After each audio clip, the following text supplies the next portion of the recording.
Colombia tiene nuevo presidente y se llama Gustavo Petro, el candidato de la centroizquierda, el candidato progresista. Cambia la historia del país caribeño. Por primera vez contará con un gobierno de izquierda, con un gobierno progresista, en una alianza que además lleva a Francia Márquez como vicepresidenta, una mujer afroamericana de origen muy humilde, feminista, que también tiene una gran base de apoyo, sobre todo en Cali, que fue el epicentro de las enormes movilizaciones del año pasado, en una campaña que fue muy reñida también. Recordemos que hasta último momento no se sabía quién podía llegar a ser el ganador. Casi todas las encuestas daban un escenario de total paridad y además se hablaba de un presunto fraude. De hecho, hoy mismo Gustavo Petro dijo: hay que lograr una votación masiva para derrotar los planes que llevan a un posible fraude en Colombia. Finalmente se impuso sobre Rodolfo Hernández, que fue la sorpresa de la primera vuelta electoral, porque nadie esperaba que finalmente llegue a esta segunda vuelta. Ahí vemos el tuit del presidente electo de Colombia, Gustavo Petro. Hoy es día de fiesta para el pueblo, que festeje la primera victoria popular, que tantos sufrimientos se amortigüen en la alegría que hoy inunda el corazón de la patria. Esta victoria para Dios y para el pueblo y su historia. Hoy es el día de las calles y de las plazas, dice Gustavo Petro en este tuit como flamante presidente electo de Colombia.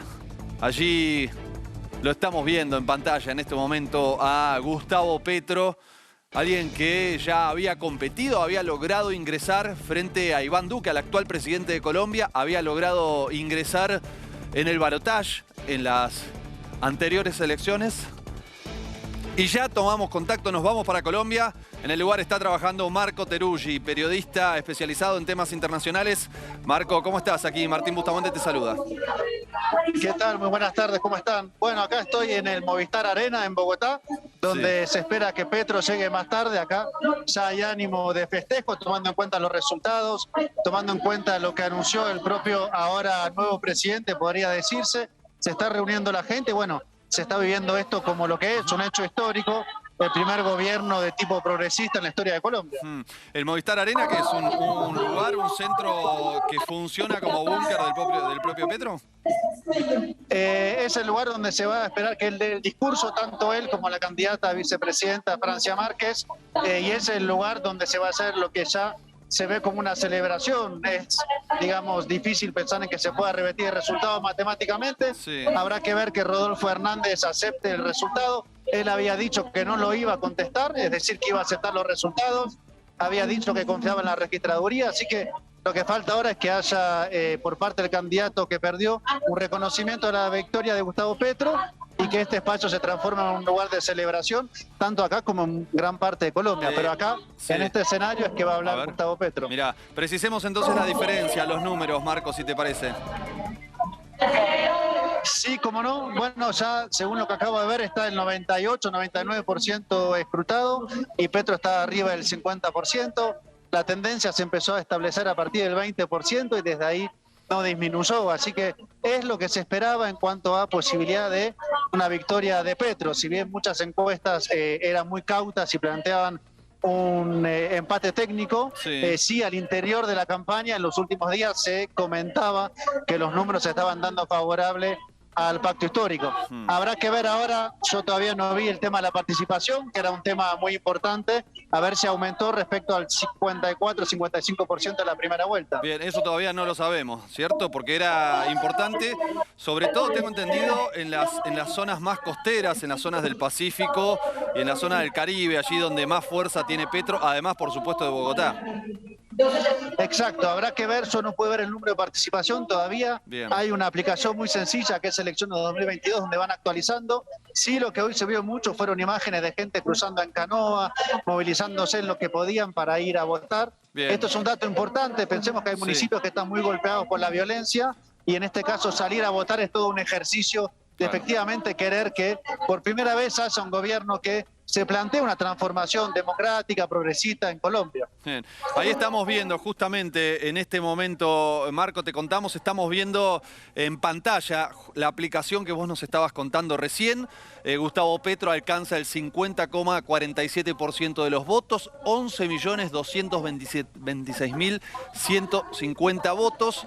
Y Rodolfo Hernández cuenta con el 47,27%, 10.514.390 votos.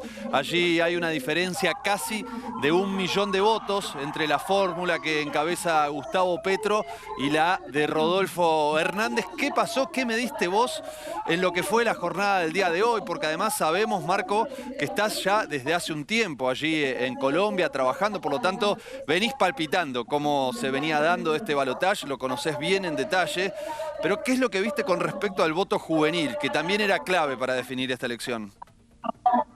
Bueno, habrá que ver los datos pormenorizados de cómo fueron las votaciones. En todo caso, el gran desafío del pacto histórico era romper su techo, que había sido los 8,5 millones de la primera vuelta, que era un techo que era alto, pero no tan alto respecto al balotaje en 2018, cuando Petro también llegó a segunda vuelta. Lo que se está viendo ahora es que efectivamente logró sumar más de 2 millones de votos, por lo tanto, ese techo que se planteaba no era tal. Y me parece que del otro lado, Rodolfo Hernández no logró esta matemática automática que planteaba que iba a sumar sus votos junto con los votos del tercero, que era Federico Gutiérrez, y una parte de los votos del centro. Evidentemente esto no fue así, no fue una suerte de 2 más 2 igual 4, claro. Y esto también se debe que Rodolfo Hernández cometió errores. Creo que el tema del debate, no haber asistido, el tema del video que apareció el viernes de él en una fiesta en un yacht de Miami, fueron elementos que en una elección reñida, pues efectivamente deben haberle quitado apoyo, no tanto habérselo dado a Petro, pero sí sectores indecisos que vieron en Hernández realmente un candidato muy incierto, claro, de cara a gobernar el país. Bueno, de hecho, Petro decía, si conseguimos 500.000 votos más, ganamos las elecciones. Consiguió muchísimos más, porque finalmente de esos 8,5 millones de votos alcanzó casi 11,5 millones de votos. Sumó un número que incluso veo que superó las propias expectativas del equipo de campaña. Así que allí hay una definición muy contundente. ¿Vos pensás que habrá algún tipo de resistencia por parte de Rodolfo Hernández para reconocer los resultados? Yo creo que acá hay dos preguntas. Una por Rodolfo Hernández y luego por los sectores que están detrás de Rodolfo Hernández. El candidato recibió desde la segunda vuelta el apoyo de los partidos tradicionales, del partido del gobierno, es decir, del uribismo.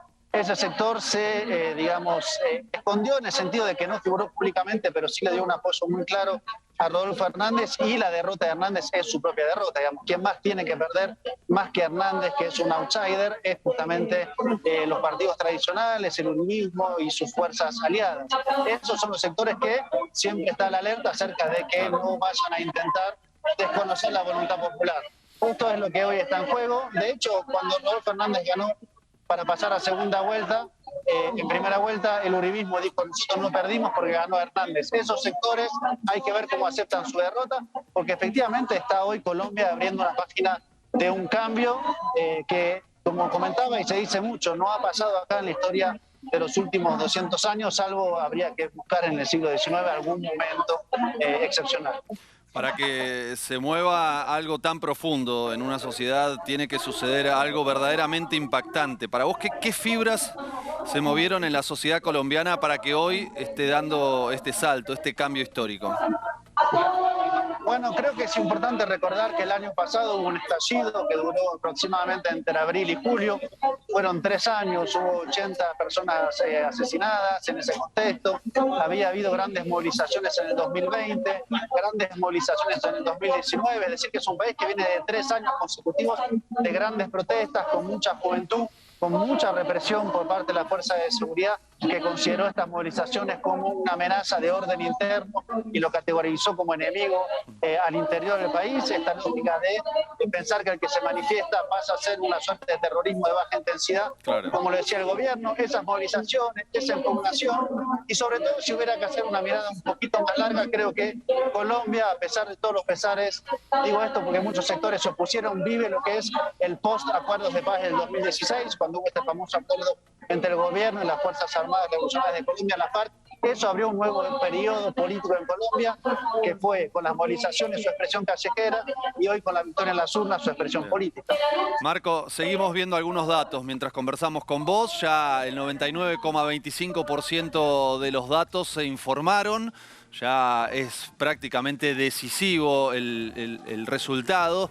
Estamos hablando de una participación del 57,77% del padrón electoral. Es un porcentaje que aumentó. Vos nos estabas hablando recién de un número en torno al 51, 50%. Bueno, ahora alcanzó el 57,77%. Es un número más alto.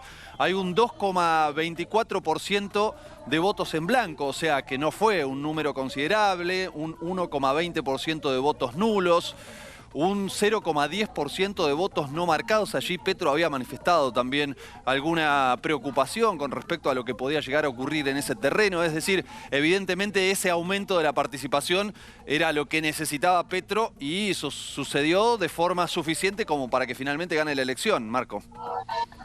Fueron tres puntos más que en la primera vuelta. Y esto es un récord histórico en Colombia que tiene niveles de participación muy bajos. Es decir, ya la primera vuelta había sido un récord histórico en Colombia y esto viene a romper los niveles históricamente bajos de participación.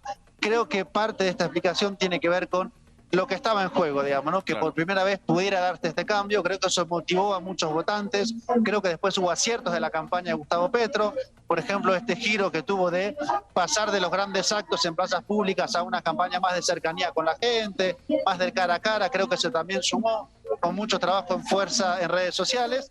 Y del otro lado, un candidato que no hay que para nada desmerecer su resultado, es decir, es alguien que hasta hace unos meses mucha parte de Colombia no lo conocía y hoy tiene 47% de los votos, digamos, ¿no? Y eso también es un signo, tomando en cuenta lo que fue su campaña, su candidatura, un hombre que no tuvo la capacidad de un debate, no es que no lo hizo solamente por estrategia, no lo hizo porque, como dijo su asesor de campaña, no está preparado en muchos temas. Sí. Marco, aparte es muy interesante lo que señalás con respecto a Petro, porque a él le cambió totalmente su estrategia de campaña. Él pensaba disputar con Fico Gutiérrez, él era el cambio, Fico Gutiérrez era la continuidad, era el uribismo o el candidato apoyado por Álvaro Uribe, y de repente ganó Rodolfo Hernández, o entró al balotaje Rodolfo Hernández, y ya no era el cambio Petro, sino que los dos eran el cambio. Si los dos eran el cambio, entonces ninguno lo es. Realmente era un desafío muy importante para Petro y para su equipo de campaña. Bueno, lo sorteó de manera positiva, evidentemente.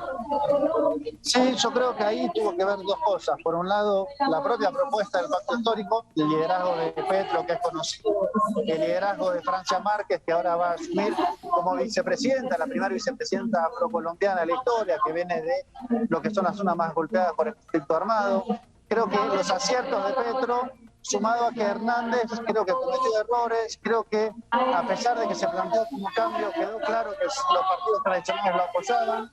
Desde el lado de la campaña pacto histórico se ha dicho énfasis en eso para demostrar que en este debate sobre qué tipo de cambio, el cambio que planteaba Hernández en realidad era un cambio que iba a ser una continuidad de lo mismo de siempre. Tomemos por caso, solamente Rodolfo Hernández tiene 2 diputados entre el Congreso y el Senado, por lo tanto todo su poder legislativo sería absolutamente prestado, negociado con las fuerzas tradicionales. Por lo tanto, Hernández, su capacidad de gobierno iba a ser evidentemente condicionada y además dijo, digamos, anuncios como que si ganaba al día 1 iba a decretar el estado de excepción.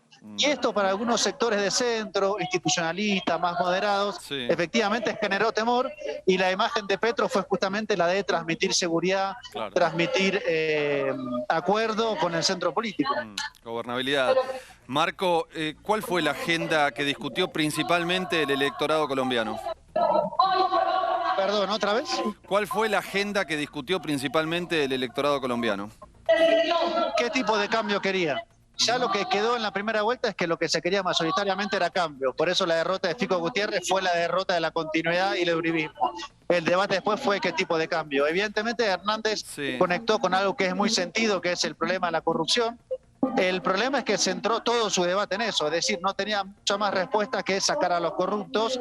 Y del lado de Petro me parece que hubo una gran propuesta, que tampoco la plantea él en términos de izquierda o derecha, sino lo que llama una política para la paz, que es que finalmente se acabe el conflicto armado, que es negociar con los actores con los cuales se desarrolla la violencia, que es rever las pensiones, rever la tenencia de la tierra, una agenda, digamos, que en muchos lugares sería sencillamente de centro izquierda, pero que en un país con unas élites tan conservadoras como las colombianas, claro, pues esto puede parecer muy radical. Me imagino. Contanos un poco de Francia Márquez. Revisaba hoy lo que publicaste en tus redes sociales. Estuviste muy cerca de ellas allí en Cali, siguiendo toda su campaña. Pudiste conversar, pudiste conocerla. Hacenos un breve perfil de la nueva vicepresidenta colombiana.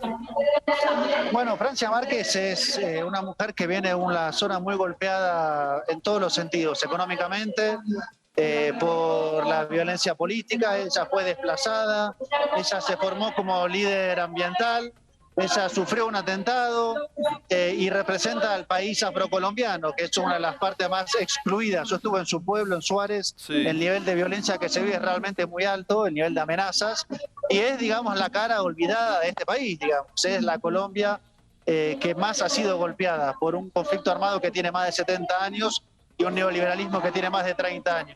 Francia es realmente la figura del outsider, eso sí, no hay ningún lugar a duda. Es, digamos, no viene de ningún sector político claro, conocido, reconocido, y se ganó su lugar con los 800.000 votos que logró en la consulta interna del mes de marzo. Claro. Marco, la verdad que te agradecemos muchísimo por esta cobertura desde allí, con todas las dificultades. Allí escuchamos que el sonido está muy fuerte, hace todo un poco más complicado y sin embargo nos estás contando con lujo de detalles este cambio histórico que vive el país hermano en la región, cambio muy importante no solo para Colombia, sino para todo el continente. Así que te agradecemos, te mandamos un abrazo. Vamos a ver si en algún momento podemos volver a tomar contacto contigo para que nos sigas contando qué está pasando en este momento tan importante. Te mandamos un abrazo. Allí Marco Teruggi en la cobertura de este cambio histórico para Colombia. Hacemos un breve corte y ya volvemos con más información. Estamos hasta las 9 de la noche aquí en IP Noticias.